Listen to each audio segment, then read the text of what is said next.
আজকে বানাবো পনির ভুর্জি, মানে নিরামিষ ভুর্জি। ডিমের যেদিন প্রিপারেশন থাকবে না সেরকম দিনের জন্য। এটা রেড কাউয়ের পনির। এটা কোনো পেড প্রমোশন নয়, কিন্তু আপনারা কিনে দেখতে পারেন। আমরা খেয়ে রেড কাউয়ের পনিরের প্রোডাক্টগুলো খেয়ে দেখেছি যে অন্য অন্য ব্র্যান্ডের থেকে একটু বেশি টেস্টি। এটাকে একদম ঝিরিঝিরি করে নেব।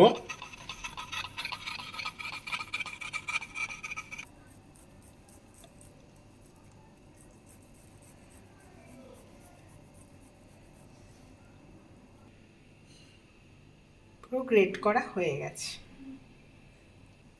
পনির গ্রেট করা হয়ে গেছে। এবার বাড়িতে পাতা টক দই নেওয়া হয়েছে, তার সাথে আমি বড় চামচের 2 চামচে বেসন অ্যাড করব। এরপর নুন, তার সাথে দেব আমাদের বাড়িতেই বানানো ধনে আর জিরে গুঁড়ো একসাথে মেশানো, ঝাল হওয়ার জন্য গোলমরিচ, হলুদ আর চাট মশলা। এবার এগুলোকে সুন্দর করে আমি ফেটিয়ে নেব।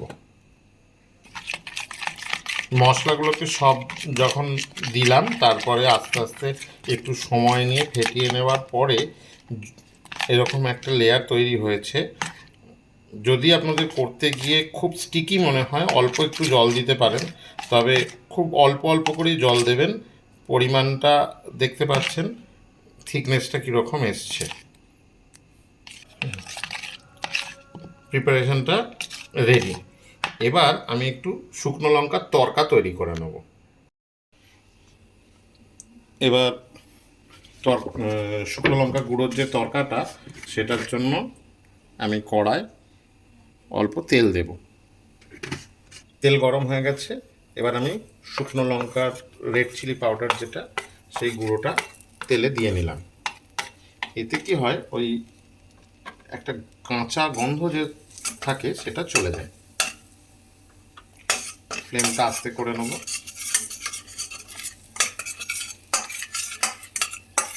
এবার এটা আমি এই বানানো মশলার যে পেস্টটা তৈরি করেছিলাম তাতে ঢেলে দিলাম। কড়াই এবার তেল দিয়েছি, ফ্লেমটা আস্তে করে নিয়ে তেলটা গরম হয়ে এসছে। এবার আমি পেঁয়াজটা দিচ্ছি। পেঁয়াজটা গোল্ডেন ব্রাউন কালার আসার জন্য অল্প একটু চিনি ব্যবহার করব।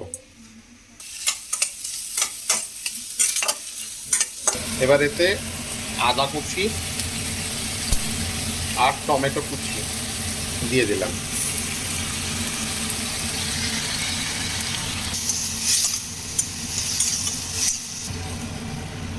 এখানটা ঢাকা দিয়ে রাখলাম, 2 মিনিট বাদে খুলে দেখব। এবার আগে থেকে তৈরি করে রাখা মশলার ব্যাটারটা আমি এই পেঁয়াজ আর টমেটো যে কষা হচ্ছিল তার মধ্যে দিয়ে দিলাম। এইভাবে মশলাটা কষতে থাকবো, কষতে কষতে একসময় তেল ছাড়বে, তখন গিয়ে পরের ধাপটা দেখাচ্ছি। এবার মশলায় তেল ছাড়া শুরু করে দিয়েছে, আর একটু কষবো। মশলা তো কষার উপরই তরকারির টেস্ট, সময় দিতে হবে। আগে তেলে ভাজিনি, আমি জাস্ট কারি পাতাটা এখন দিলাম ফ্লেভারটা আসবার জন্য। এবার গ্রেডেড পনিরটা এই কষা মশলাতে দিয়ে দেবো। উপর থেকে দেব আধখানা লেবুর রস। লেবুর রস দেওয়া হয়ে গেছে আর গ্রেডেড পনির দেওয়া হয়ে গেছে। ফ্লেম আস্তে করে এবার এটা নাড়াচাড়া করতে থাকবো। এবার গরম মশলাটা দিয়ে দিলাম। প্রায় তৈরি হয়ে এসছে, অল্প একটু নাড়াচাড়া করে নামিয়ে দেব। প্রিপারেশন প্রায় তৈরি। এবার আমি দিলাম একটা বাটারের কিউব। আর আপনাদের বলবো, এই প্রিপারেশনটার সাথে যখন পরোটা করবেন তখন পরোটাটা একদম গরম গরম পরোটার উপরে আর একটা ছোট্ট বাটার কিউব দিয়ে যদি সার্ভ করেন সেটা আরও বেশি ডেকোরেটিভ লাগবে। প্রিপারেশন প্রায় রেডি। আর 2-2.5 মিনিটের জন্য আমি এটাকে স্ট্যান্ডিং টাইমে লিড চাপা দিয়ে রেখেছি। গ্যাস বন্ধ করা আছে।